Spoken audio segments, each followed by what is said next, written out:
مملكة الحيوان. يحكى أنه في الغابة الجميلة ذات الأشجار الطويلة كان يعيش ديك في سعادة وسلام، وكان يعيش بالقرب منه ثعلب مكار. تعالوا يا أصدقائي لنعرف معا ماذا حدث بينهما.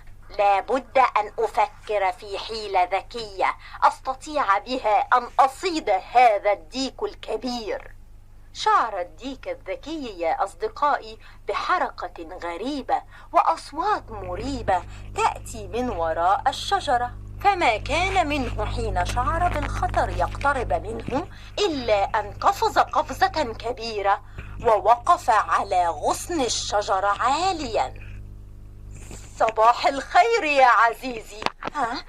صباح الخير يا ثعلب.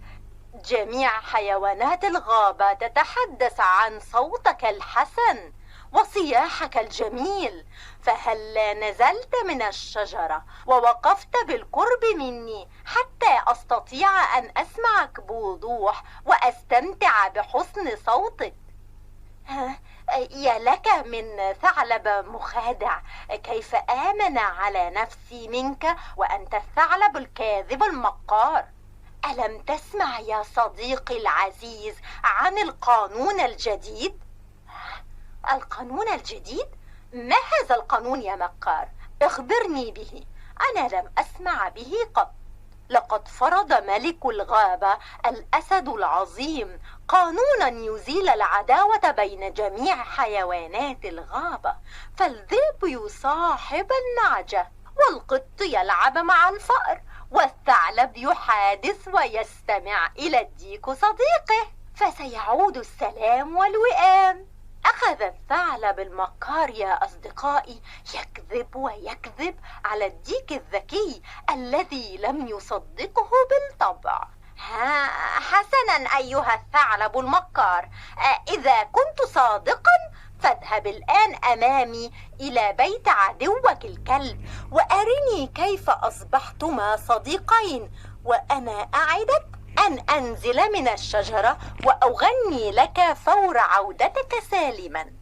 فكر الثعلب المكار قليلا ثم قرر أن يذهب إلى بيت الكلب ويختبئ وراء البيت قليلا، ثم يدعي أنه كان يلعب مع صديقه الكلب في الفناء الخلفي.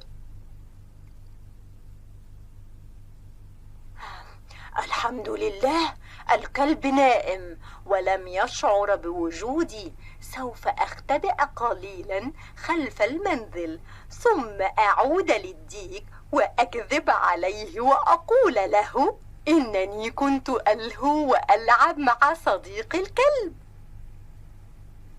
وما أن استدار الثعلب المكار راجعا إلى الديك حتى شعر الكلب بحركة وفتح باب بيته بهدوء وانقض على الثعلب ممسكا برقبته. النجدة، النجدة، انقذوني، يا ديك سوف يقتلني الكلب. عجبا لك يا ثعلب يا مكار، لماذا لا تخبر الكلب صديقك بالقانون الجديد الذي فرضه الأسد؟ اصمت أيها الكاذب. وهكذا يا أصدقائي نال الثعلب المكار جزاء كذبه، وضربه الكلب القوي ضربة شديدة. فالصدق يا أصدقائي ينجي والكذب يهلك.